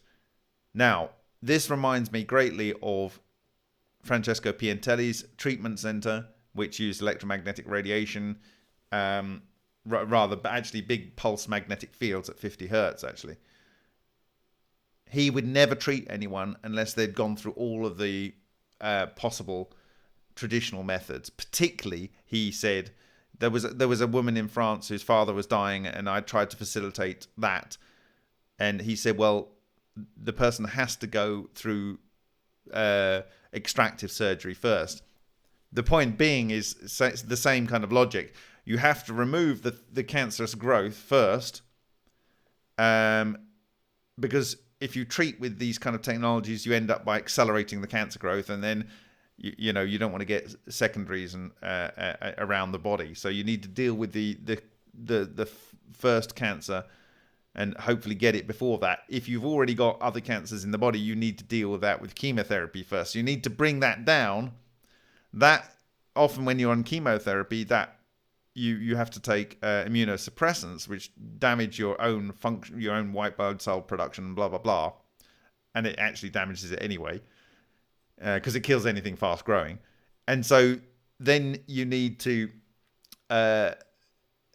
once you've dealt with the cancer, you then need to up your immune response to stop it from coming back.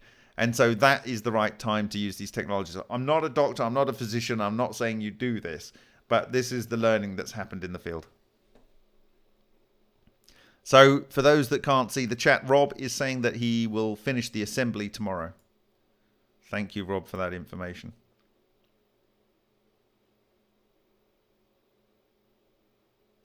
So yeah, an ultrasonic fogger, but we are kind of assuming. So the Terran Earthling is suggesting a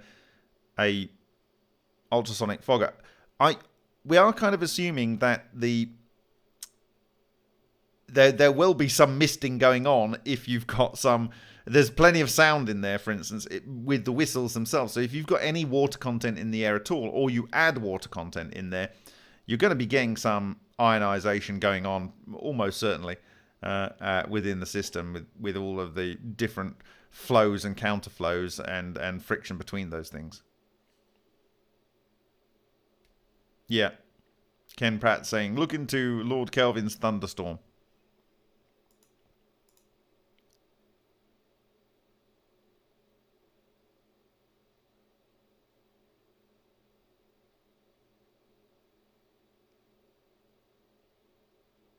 Powder for new types of capacitors. Well, there's so many different potential uses.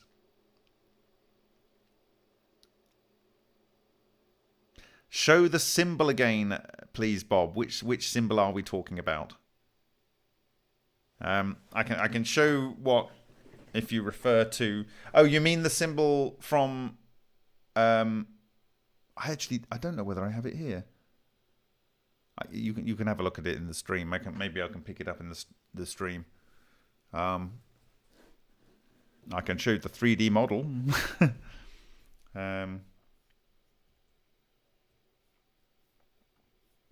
What symbol are you referring to, Mescal?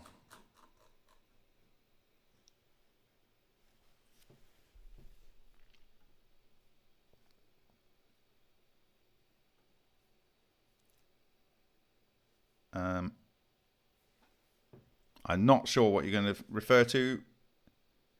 The flower of life.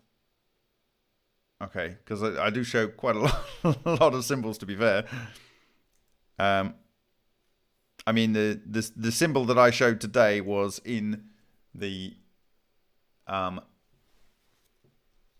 fractal toroidal moment. Okay. Well, I have the one that Henk used. So if you mean this,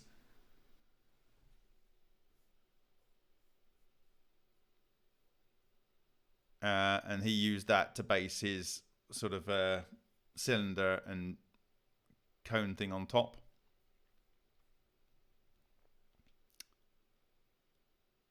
But that isn't the fractal one. I can show the fractal one, which is here. Although this is only a 2 level. Okay. And the 4.4 version is down here somewhere. There we go.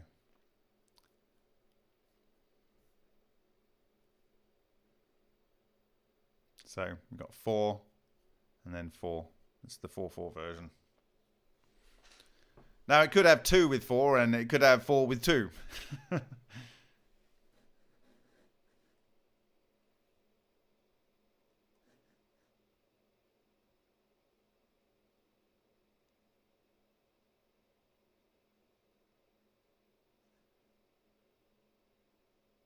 Okay, so I'm going to quickly go through what we said today.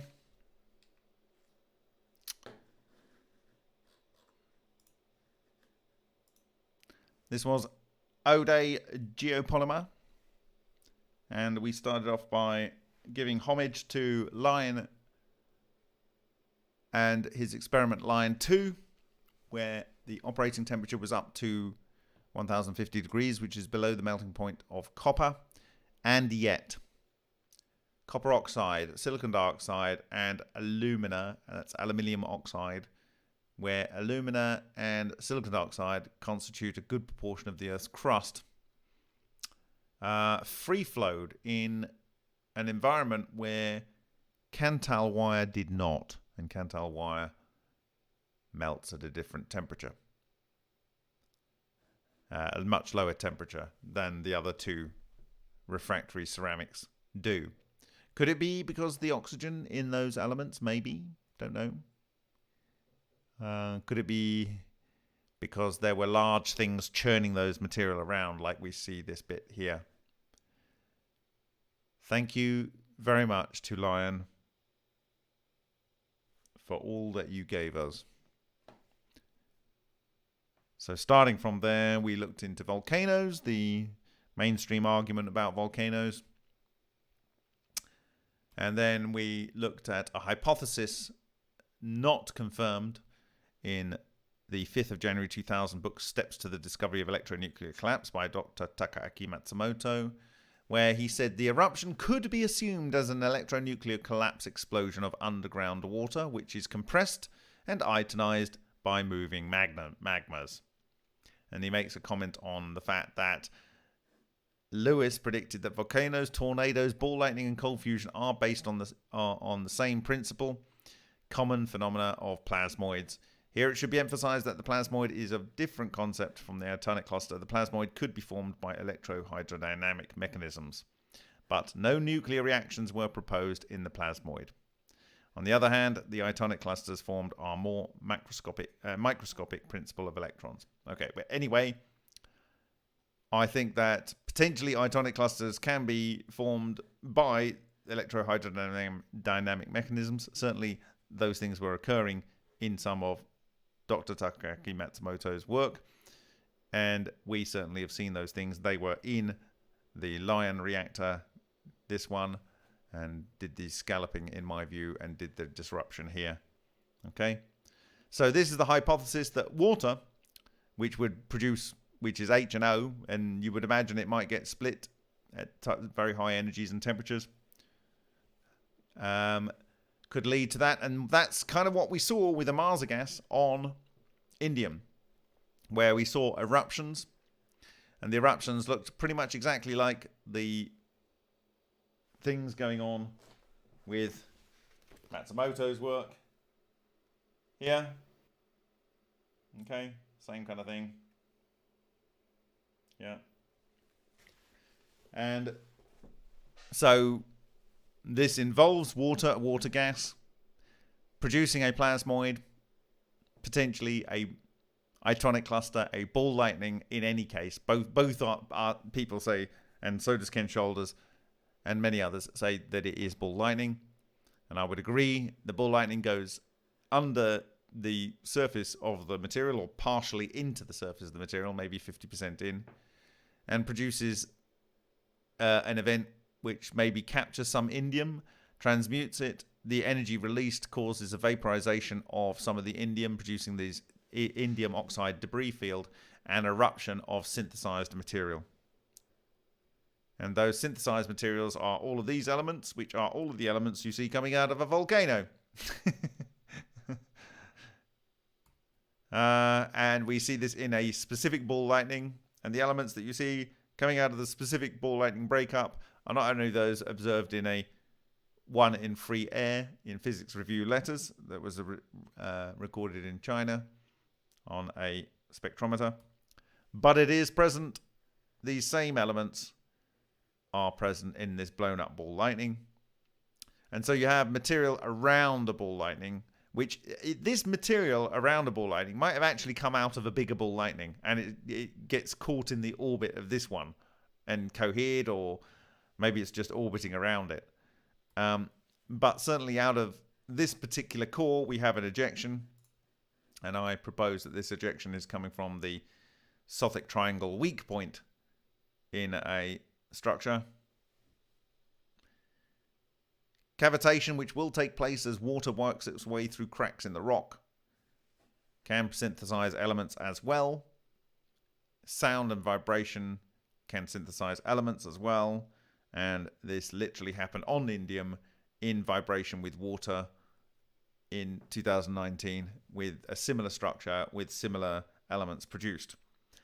And why did I talk about that? Well, I wanted to give some background for how volcanic systems, based on an idea of ball lightning and the eruption products from ball lightning, can lead to an elemental matrix in water that can then deposit as a geopolymer. And so I then went and showed the elemental constituents of the hot spring.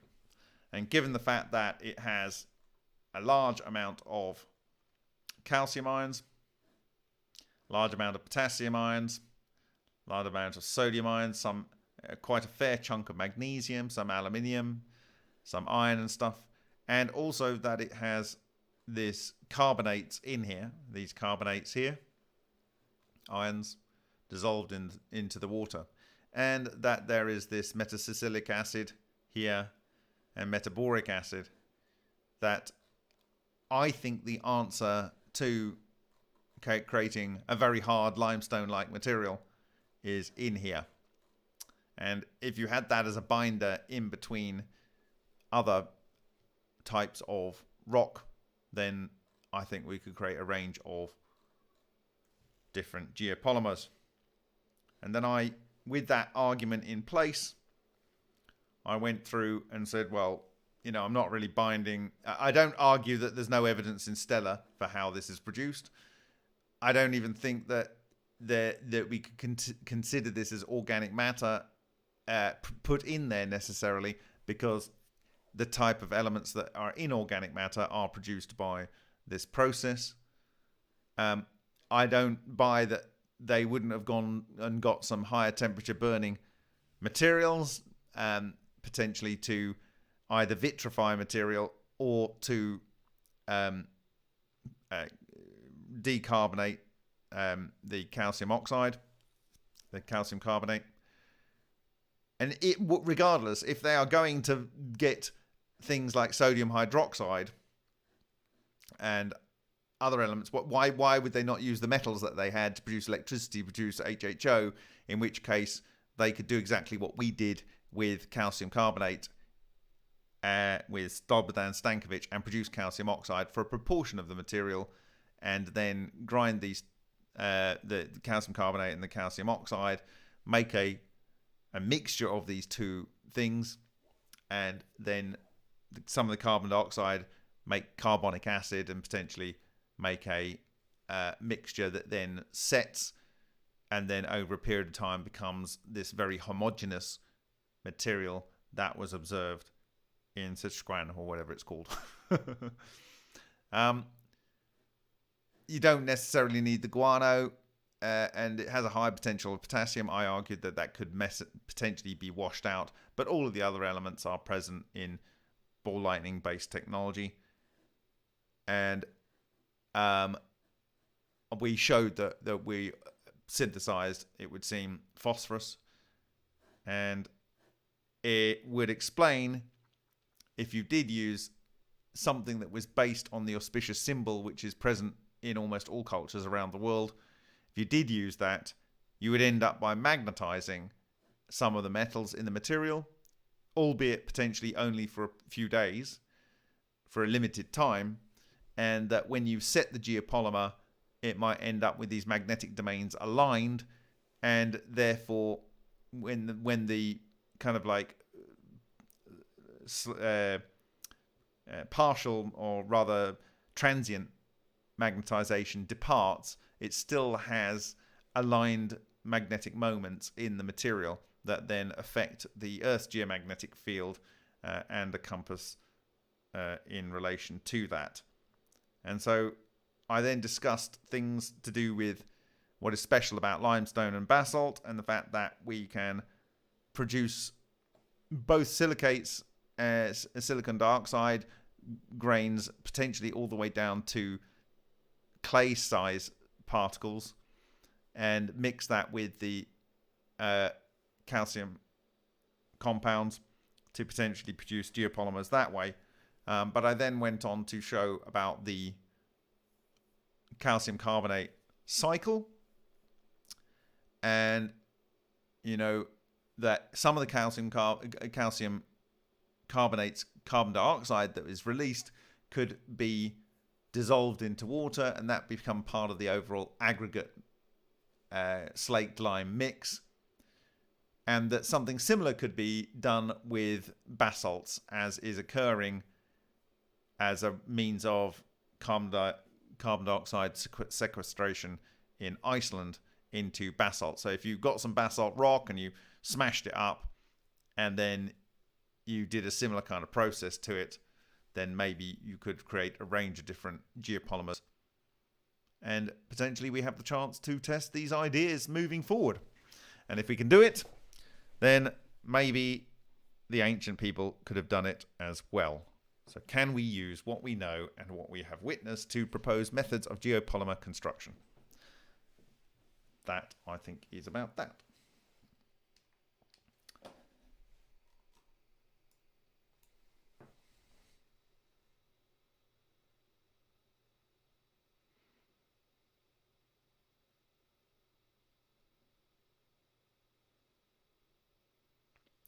And basalt 3D printers would be awesome, yes.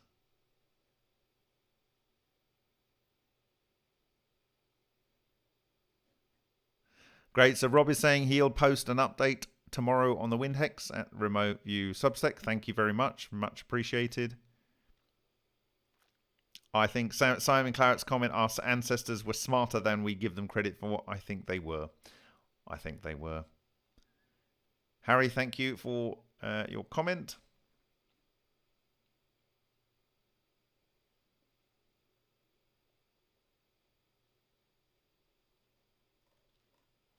Okay, so with that, I'll say thank you for your attention.